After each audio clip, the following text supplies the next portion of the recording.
Hello, everybody, and welcome back to another big old pile of fish. Wait, it's just another review. Today we are going to be taking a look at the Bandai Movie Monster Series reissue of Godzilla 2000 from Godzilla 2000 that was released in 1999. Fun facts for you Transformers fans and Marvel fans out there. But taking a look at his card first, we have a nice picture from the movie.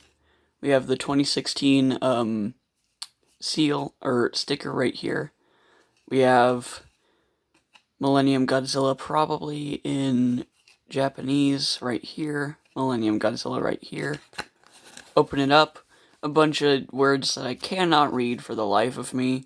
057004111. Jesus Christ. ST18.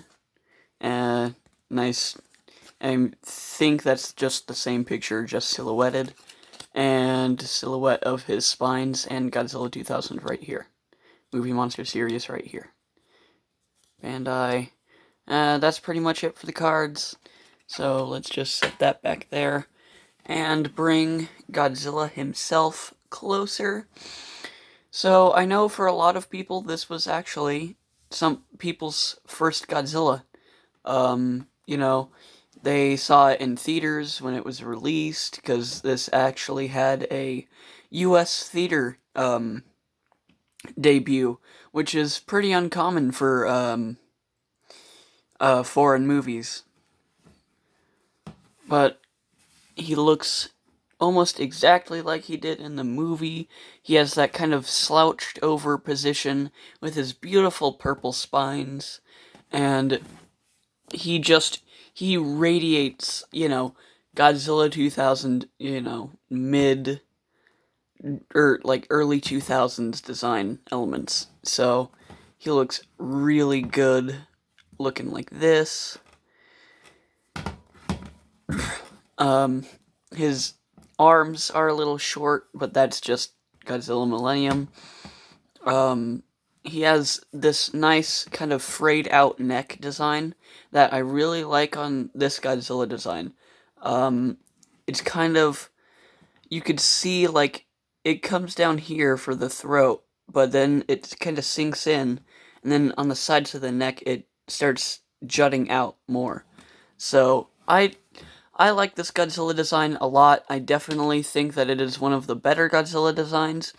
Not my favorite, but not my least favorite at the same time.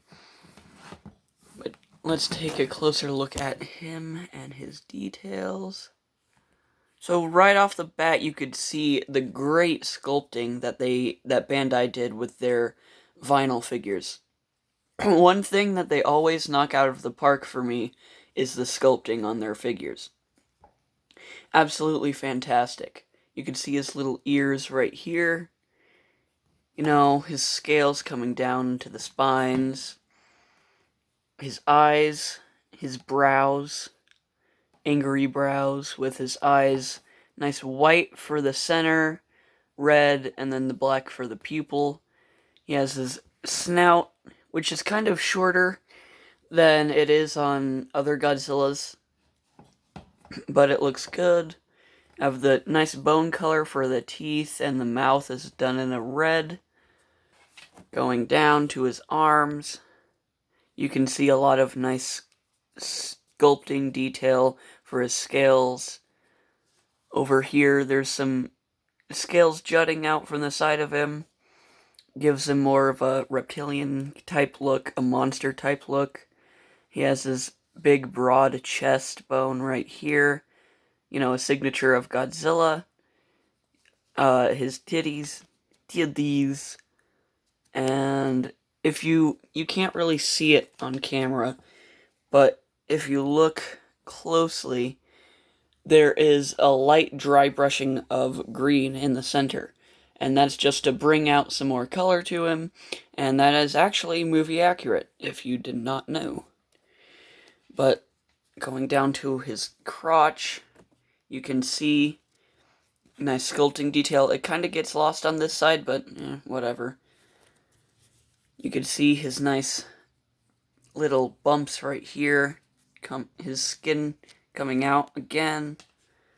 His kneecap joint, or his kneecap joints. I'm stupid, guys. His knees right here. So the guy in the suit could, actually move. And, of course, the spines. The spines are beautiful. Godzilla Millennium spines are some of my favorite Godzilla spines of all time.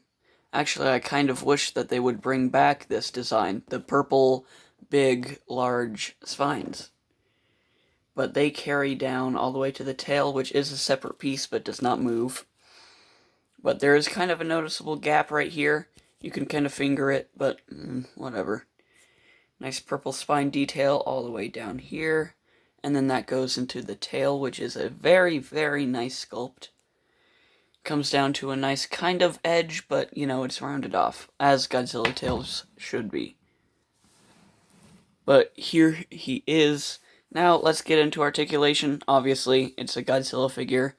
It's a Bandai figure. It's a vinyl figure. It's not going to have as much articulation as a average Transformer, but, whatever.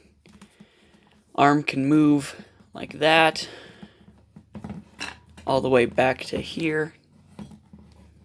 His legs can turn all the way up to there, but the arm gets in the way, and that's going to happen no matter what you do. I wouldn't recommend forcing it, because you might rip the vinyl. But, yeah, that's pretty much it for articulation. I mean, if you want to, you could probably break the seal, the glue seal on the tail, but I'm not really about that life. Now let's get into size comparisons. Here he is, next to some of my Godzilla Final Wars figures. You have the Godzilla Final Wars Godzilla and Godzilla Final Wars Anguirus. Both are movie monster series.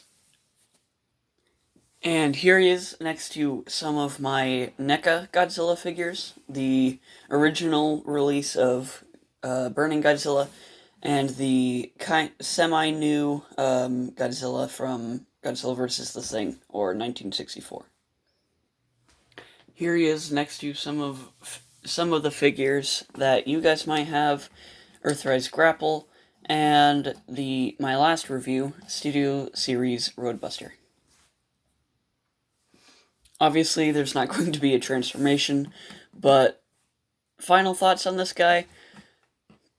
Okay, so I bought him with the sole purpose of, he looks good, I need a Godzilla kind of to revamp, because my SH Monster Arts 2019 Godzilla did not fit in with my Bandai vinyls that I have on my main shelf. So I'm like, I'll get this guy, he looks really good. Downside is that his slouched posture and the reuse of the old mold for this guy, he's kinda short. If you saw when I brought in 2004 Godzilla, or Godzilla Final Wars, you could see that he's kind of a little bit shorter than Godzilla Final Wars over here.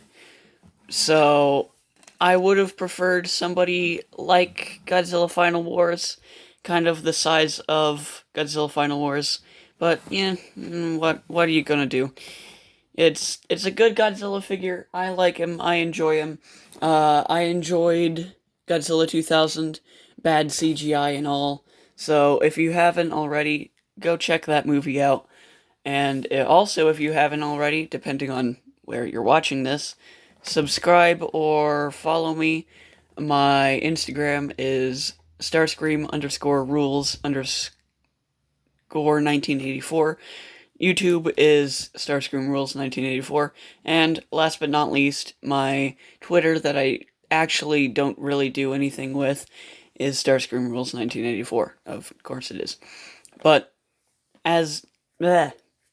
if you're not really big into Godzilla, I wouldn't get this.